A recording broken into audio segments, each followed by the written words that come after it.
mic's off. The mic is off. Okay, so let's take it from the start again. So good morning, everyone. This is a new format today, and welcome. My name is Adrian, and I'm the CEO and founder of Career Agility International. And I'm Yan, and we're sorry because Adrian forgot to press the unmute button, but that's what happens when we go live, and there are many moving parts. Yeah. But it's also a Friday, so we'll cut each other some slack. Yeah. See, and today's topic we're talking about is about overcoming change, personal and professional change, and because this is the first time we are filming in our new office at United Square, and in fact, we don't even want to call this an office; it's almost a studio now. It's a little room. Yeah, it's our little studio, and it's a change, and therefore the new buttons, the new format of the StreamYard streaming software we're using. So that's why today's topic is all about change and how do we manage change, because change is like what I said earlier, the constant in life. And I've never found change to be particularly painful. Sometimes change can be good. In fact, we look forward, and when you have that anticipatory energy, then change is nice, right? Sometimes we can't be eating the same thing every day, because that would be really boring. So yeah, it is. I like variety. So I don't know about you. Oh well, it's I think in essence, people don't fear change. What they fear or what they dislike is sudden change. Or the unknown. Yeah. Or an unexpected change. When something comes in, it's like, oh, there's a new boss in town. It's like, and suddenly, who's the new boss? But sometimes it's like, great, there's a new boss. I hope he shakes things up because the status quo is not working. Yeah. So change is good, it's bad. I think it's a mindset. Yeah. And for us, at Career Agility, we are now 5 years old already, and we've changed so much as well. When we first started, we were at a small, tiny, no room. In fact, there was a shared serviced office in Outram somewhere. Cheong Siak. Yes. The working capital. It was nice, it was fun, it was cozy for a while. But after a while, we grew up. And then we went to Raffles Place. Yeah. And now we're at United Square. Yes, and in fact, we run our career clinics, career sessions here as well, face-to-face with our clients. And it's a nice, lovely place, lots of food. So if you are having any career questions, you can always drop us an email at info@careeragility.org, and we're always happy to answer your questions. And if you need to have a one-on-one session with us, you can book through our link, which is on our website, either via Zoom or via face-to-face over here. So always happy to have you drop by. Yep. Shall we get started? Let's get started. So today's topic we're talking about is very much this thing. Okay, it's called overcoming personal and professional change. Overcoming. Really? Overcoming. Not at all. Embracing. Yes. Let's just look forward to some changes. So tell me some personal changes that you've gone through. Personal, not professional, but personal. Recently? It's about growing older. To all the ladies out there who are listening in. We have physiological changes that will come when we reach a certain age. I'm not going here. I'm going away. I'm trying to be politically correct, but you all know what I'm talking about. When I started not feeling 100%, I made an effort to go out and research and figure out how I can make myself feel a lot better. And I'm just going to do a quick shout out to our previous episode where we had a special guest interview.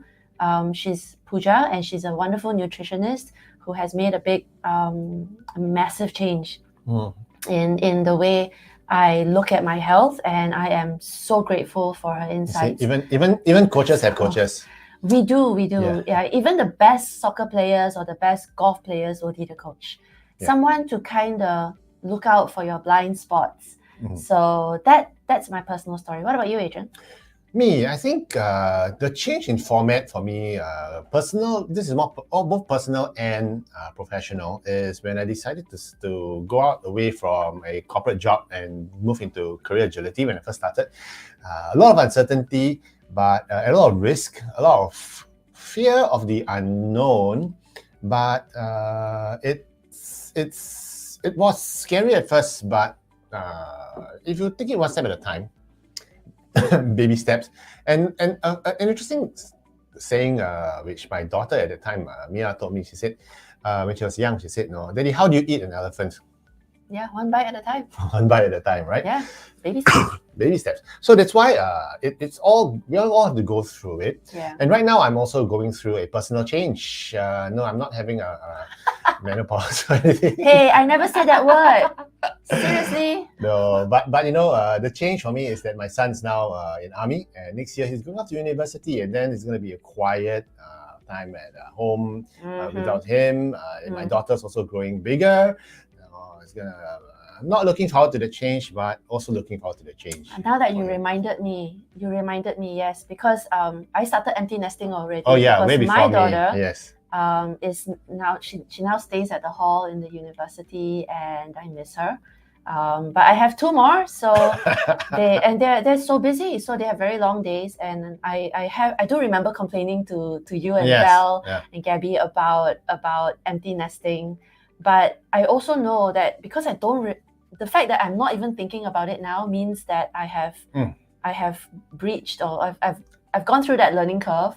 But at the same time, yes, constantly do make some plans for yourself. Yeah. If there's something that you don't like or it's uncomfortable, figure out how you can make it comfortable. Figure out how it can be, so now I'm going into the office a lot more often. Which I'm not complaining about because it's very lonely in the office. So, but one thing that's consistent in our 40-year career journey is there's always going to be change. Yes. Even on there's micro changes, macro changes, and a lot of times how we respond to these changes determine our level of success in terms of being adaptable, flexible, and thriving in a job. Yeah, that sounds like a bit of a nag, but and we do repeat that phrase, that message. Nag. We do. We repeat it out, and that's the thing about repetition, because we need constant reminder. Sometimes if we are very stressed, all of our rationale goes out the window, right? Yeah. So here we go. So, yeah. So one of the biggest things, like what you mentioned earlier, is to embrace change. Yes. What do you mean by that, actually, embracing change? I think we always, it depends on how you view the world. If you view the world negatively, then everything's going to be bad. But if you look at how it can perhaps help you or be more positive, then the change is not always going to be so bad. Because if you expect it to be bad, it's going to be bad, right? It's going to be bad. It's almost like how we start the day. If we start the day going, oh, it's going to be bad, what do you think the day is going to go like, right? Yeah, it's not going to go. So yeah, we need to find outlets. We need to find coping mechanisms. And I think that's just my point of view. And I think also you have to start forcing yourself to look at the bright side of things. Forcing yourself. It's not easy. I say force because it's not easy. Not always. It doesn't come naturally to everyone. Yeah. It doesn't come naturally to some people have this catastrophic thinking. Yes. Okay. Yeah. So it just keeps going down, around. So it takes a bit of discipline and training, right? It does. So it's like, okay, what if the business doesn't succeed? Okay, well, we're going to go into debt, and then we're going to be homeless, and then I'm going to be on the streets, and then she has to sell a kidney, or sell one of my children. And, you got three, so it's okay. And then I pause and I go like, hang on, you're too smart to fail, right? Or you'll have your backup plan, or your backup to the backup, or something like that. Her backup are the 3 kids to sell. But anyways, it's about choosing to look at the positive side of things, and it's difficult at first, but after a while it becomes second nature. Yeah. Okay? And so the first thing is not to fear the change, and also in terms of changing the mindset. And one of the things we always say is, it's not about the stimuli or the stimulus; it's about the response.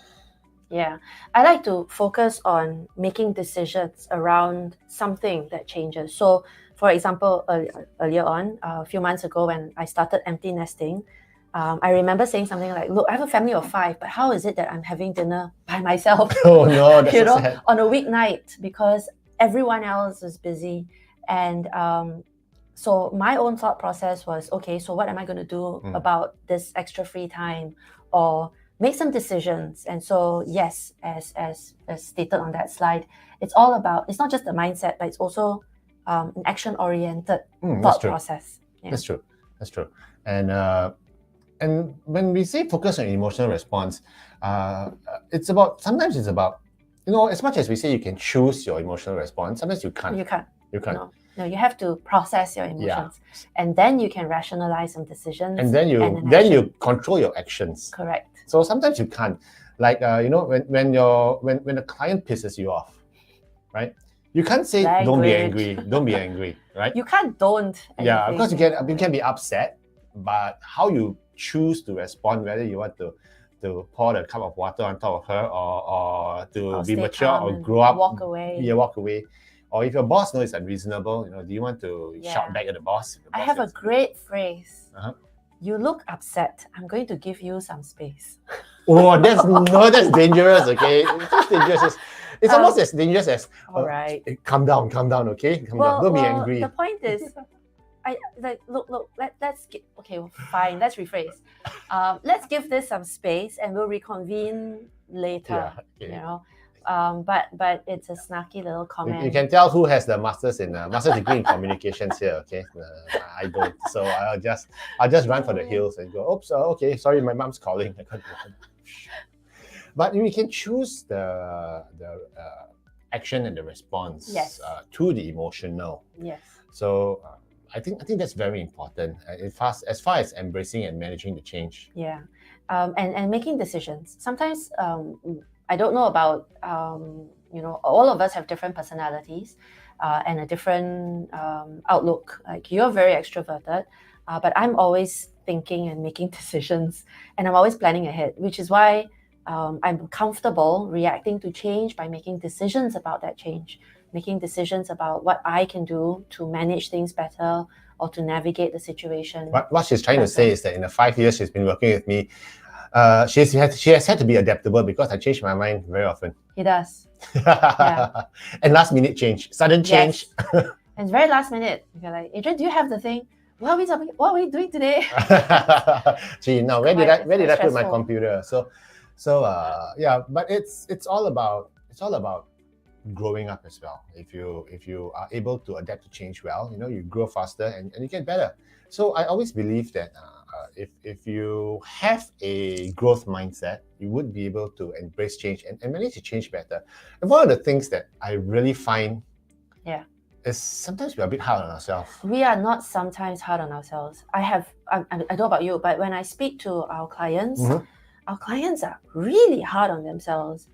And I'm telling them to cut themselves some slack and to consider tangible things, and not just like, oh, don't worry, you'll be fine. That's just window dressing. No, I don't say that. It's not just a fluffy word. But to say that they are going to be okay because of A, B, and C, and they go like, no, it's not. It's the end of the world. But yes, you should cut yourself some slack. Yeah, I think the important thing about us is that we also have to recognize that change is not easy, and therefore be kind to ourselves in the sense that if you worry a lot, I think it's okay to worry up to a certain level. If you don't adjust fast enough, don't think that this change is here. I haven't figured out this new system yet. No, it's been 1 week and I haven't figured out this new system yet. Am I stupid? No. Sometimes it does take time. It does take time to process. It takes time to learn, time to adjust. Yeah, and also time to process. Yeah. Right, just to figure out why. Internalize it. What's right? going on? Yeah. And of course, a yoga app might help. Just saying. She's pitching a yoga app. I found an app. It's great. In the middle of the day, you can do lunchtime yoga in the office. It's cool. You don't even need a yoga mat. My favorite yoga position is lying down and sleeping. So and snoring. And snoring, yes. And a lot. And one thing about change, especially sudden change, is if the change is something that you really, really didn't expect. Yeah. So we had a case where we had a client who had a new boss fly in, and this new boss had totally different vision for the business, totally absolutely different. And everyone in the department were all like sitting down and waiting for further directions, and they were in a way, like deers caught in a headlamp, and they were just sitting there and staring. So freeze. Yeah, freeze. And that's why what we want to do about it as well is we need to take action. Sometimes if you are caught in a change, in fact, one thing I read was that it's a human response to freeze in Yes. times of crisis. Yeah. And Panic. and the panic, yeah, and the panic response is to freeze. Yeah. And the reason is, in theory, it's because of animals. Basically, if they are in the wild and they're spotted by a predator, right? And they freeze. The They freeze predator to not can't move it. see. Yeah, because predators only see movement. So the animalistic response is to freeze. That's Adrian's coffee science. That is true. But and that is because this was the book I was reading in January about how people react in terms of crisis. In fact, what they noted was when the first planes hit the Twin Towers in World Trade Center, right? Yeah. People were just milling around and Frozen. standing there frozen, waiting for instructions. Yeah. Yeah. Okay, and in fact, what the book I can't remember her name, Amanda. I'll put a book link in the link. She was saying that the first thing you do in a crisis is you're supposed to slap yourself and shake yourself out of it. Okay, come, what do I do next? Maybe that's why our emergency response teams have constant training. Yes. Because if you don't train yourself out of that, then usually there's going to be a frozen response. Yeah. Yeah. And that's why, one of the things about change is take action. You have to overcome the inertia of not wanting to do anything. So I want to address what's really happening in our market right now. Lots of organizations are going through massive restructuring. Yeah. There's a lot of exits coming up, and it doesn't matter how common it is, an exit is still going to hurt. Yeah. If it wasn't something that you planned for, or you didn't see it coming, or if you saw it coming and on the day that you are notified, if you're notified, it's still a punch in the gut, isn't it? Yeah. And it's important that you kind of take some time to center yourself and then take action to go get help. So if your organization gives you support, please embrace that support. Don't just turn it away or not show up for the workshops or the meetings. Seek help. And sometimes even if the retrenchment exercise doesn't affect you but affects your team, yes, that's also a lot of change involved because for the people who remain. Yeah, for the remainers, you see. So in terms of how do I manage the change, and especially if you're a manager of a team that has been restructured or reorganized, there's a lot of change management. In fact, we run programs for companies that are undergoing or have undergone restructuring. In terms of managing the change, the psychology of your team members that are staying behind. So if your team is undergoing survival guilt, resentment, because they have to take on more.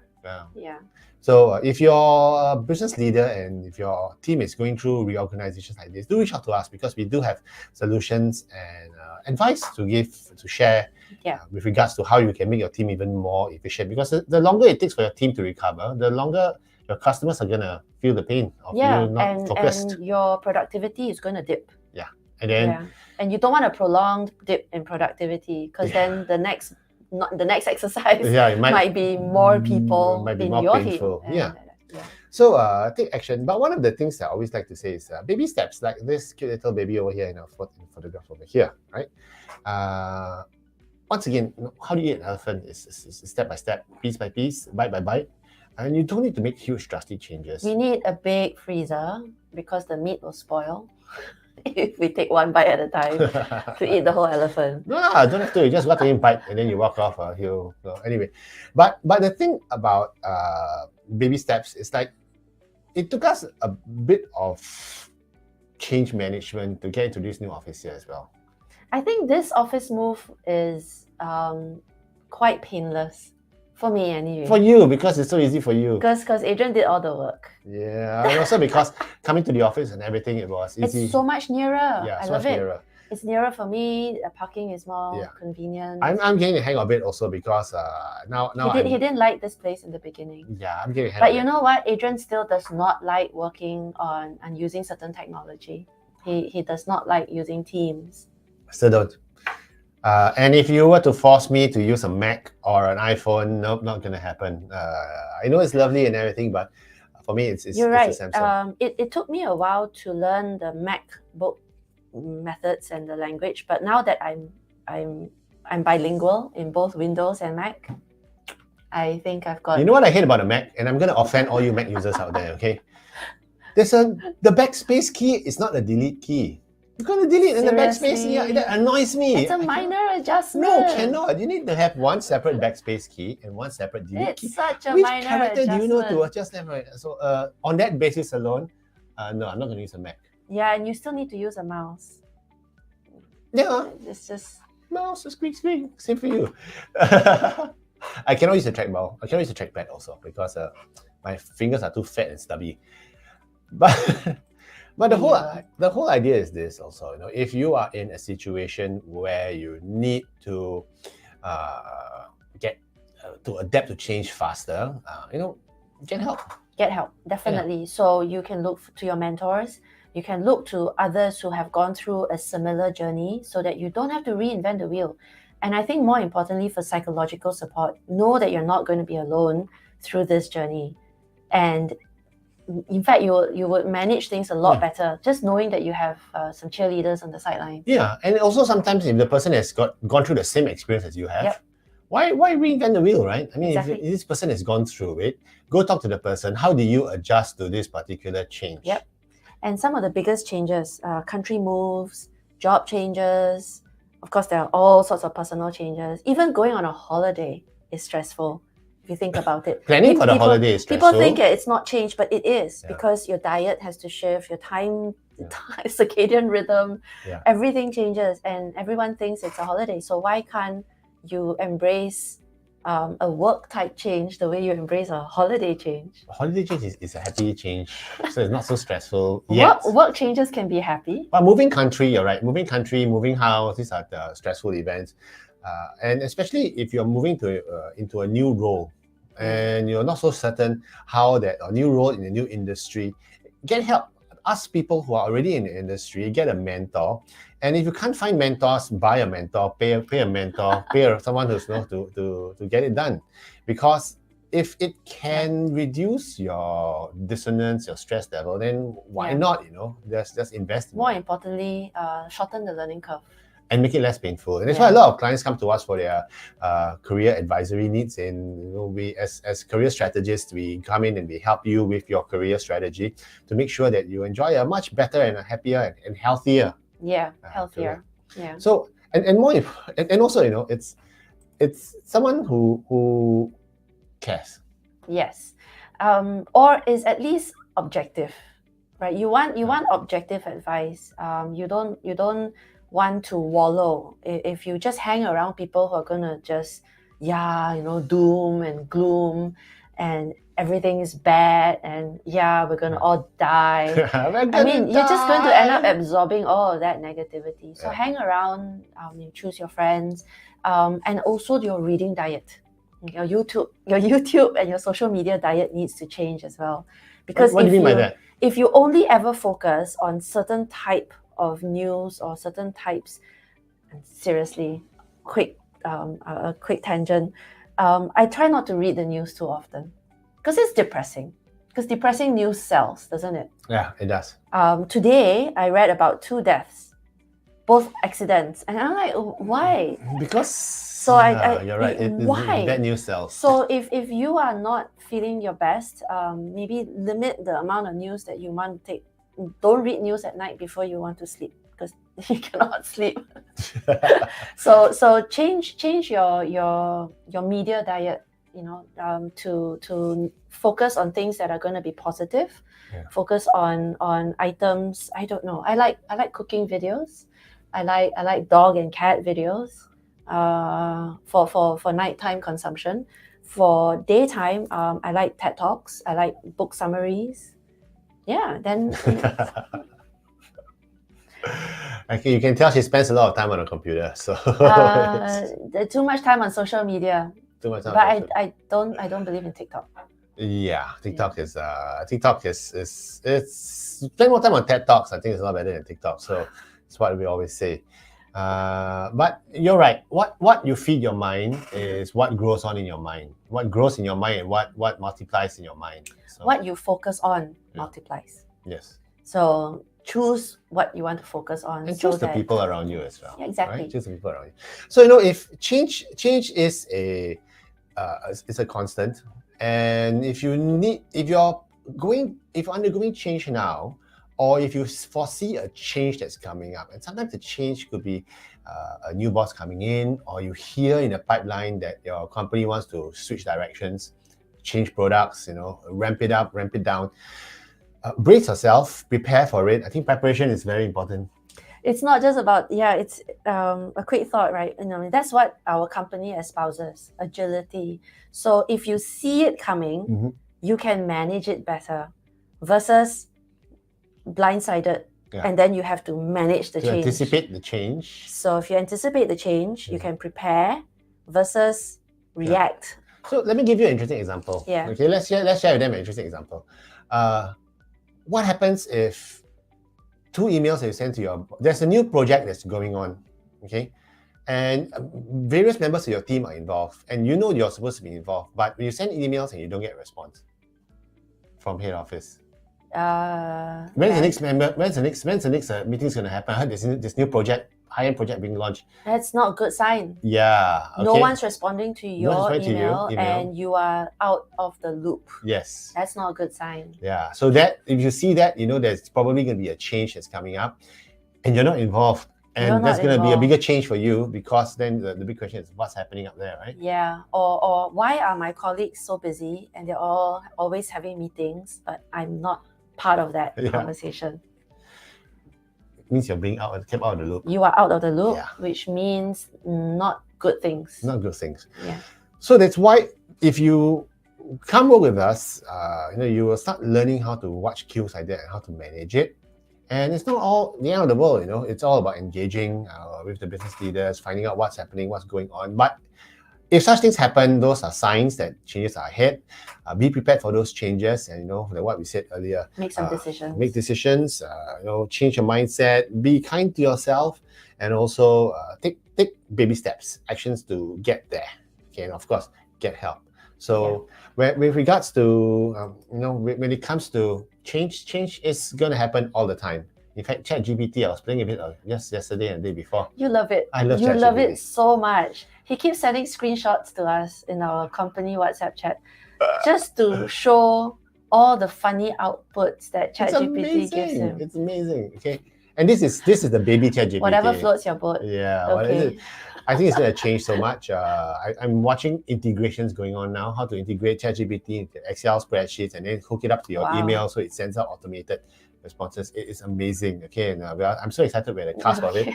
And all these changes are going to affect your job as well. So you got to sit down and think, how's it going to affect me? How's it going to make my job better? And how's it going to make my job worse? Okay. So come talk to us if you have any career questions. But once again, let's see if there's any there's not many comments. So it's Friday. And what's the plan for the weekend, Adrian? For me, I'm gonna do my gardening. Okay. Yes. Well, I happen to be gardening too. Tomorrow, after my hike with Alvin, we are both going to go plant some trees. Oh, that's nice. No, it's a grassroots thing. Oh, okay. And then I think I will vegetate the rest of the weekend because it's been a long week. It's been a long week.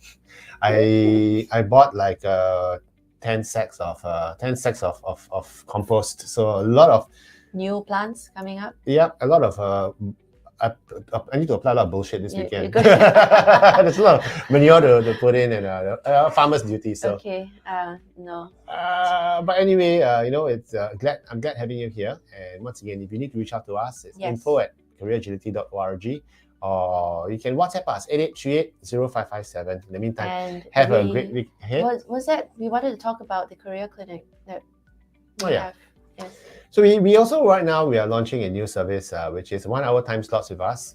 If you have any particular career questions you want to have resolved, just drop us an email. We are available via booking on our website. You can book a time slot with us for a consult. We don't do many of those, but if you for first time users. Yeah, for first time users. But if you just have a pressing problem that you think can be fixed very quickly, and you want to have the full weight of our expertise, happy to have that conversation. Just go to our website and just click reach out to us. Okay. And have a great weekend ahead, guys. Everyone, take care. Bye.